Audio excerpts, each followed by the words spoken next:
ئەزموونی حکومڕانی خراپ لە هەرێمی کوردستان تەنیا لە ڕووی مادیەوە کۆمەڵگەی لە بەریەک هەڵنەوەشاندووە، تەنیا ئابوووریەکەی ڕوبەڕووی شڵەژان و کێشەی گەورەی بنیادی نەکردوێتەوە، بەڵکو بەردەوام و پێبەپێی سێکتەرە مادی و ئابوووریەکان لە ڕەهەندە ڕۆحی و ڕەمزیەکانی کۆمەڵگەشی داوە. بەو مانایە بە تەنیا ئەم کۆمەڵگەیە لە ڕواڵەتیدا تووشی قەیران نەبووە، تەنیا ڕووکاری دەرەوەی دەردەدار نەبووە، بەڵکو هەوڵ دراوە ئەوەی پێی دەگوترێ سایکۆلۆژیای جەماوەر بە شێوەیەک تێک بچێت کە نەتوانێت چاودێری دەسەڵات بکات و بەردەوام گوشارەکانی بۆ چاکسازی و گۆڕانکاری لە فۆرم و ناوەڕۆکی حکومڕانی بەردەوام بێت. ڕەنگە دەسەڵاتی سیاسی لە ئێستادا بە پلان لە زەوقی گشتی بدات لەسەر بنەمەی بەرنمەیەکی داڕێژرا و دەرونی خەڵکی هەرێمی کوردستان تووشی نەخۆشی و داڕوخان بکات،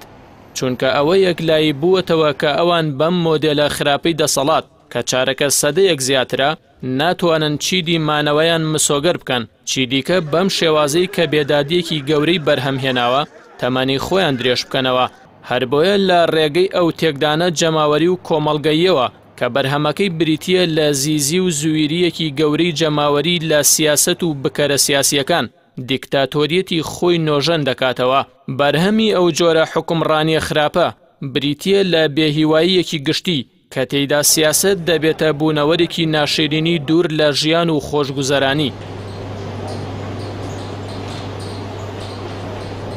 ئەوەی ئێستا هاوڵاتی لێی نیگەرانە خودی پرۆسەی هەڵبژاردن نییە، وەکو میکانیزمی گۆڕینی دەسەڵات و لە مەحەکدانی هێزە سیاسیەکان،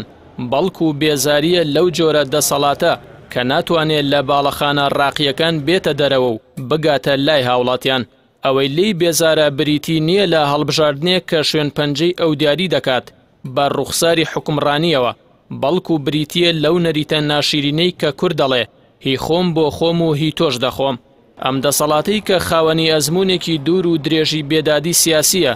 بەرپرسە لەو بێهیواییە جەماوەری کە ئێستا هەیە، بەرپرسە لەو نیگەرانیە قوڵەی هاوڵاتیانی کوردستان کە نزیکە خراپی سیاست ببێت بە حقیقەتێکی ڕەها لەلایەن، بەڵام دەکرێ هۆشیاری هاوڵاتیان لەو پیلانەی دەسەڵات گەورەتر بێت و ئەو سیحرە بەسەر ساحیرەکەیدا هەڵگێڕنەوە و لە ڕێگەی بەشداریەکی بەرفراوانەوە ئەو ساحیرە تووشی غافڵگیری بکەن و فرت و فێڵێکی پوچەڵ بکەنەوە و بیانکەنە نەخشی سەرئاو. بەشداری هاوڵاتیان لە دەنگدان و هەڵبژاردننی ئەو هێزە کارایی کە زیاتر لە 10 ساڵە بەرەی خەڵکی هەڵبژاردووە و هەموو گوشارێکی ئەم دەسەڵاتە قبول دەکەن، بەڵام پاشەکشەیان مەحاڵە بە تایبەتی کۆمەڵی ئیسلامی بەشایەتی دۆست و نارەکانی ئەوەی سەلماندووە کە دەتوانێت زۆر بە جورئەتەوە ئەو دەسەڵاتە خراپە ڕەت بکاتەوە و خەبات بکات بۆ ئەوەی لە جێگەیدا دادگەری کۆمەڵایەتی جێگیر بکات. هەڵبژاردننی لیستی 194 کۆمەڵی ئیسلامی کوردستان و کاندیدەکانی جاردانی دژ بە ناومێدی و کۆتایی نادادیە لە وڵاتە بێنازەدا کە مۆڕانەی ئیستیبداد دەمێکە جەستەی شەکەت و ماندوو کردووە.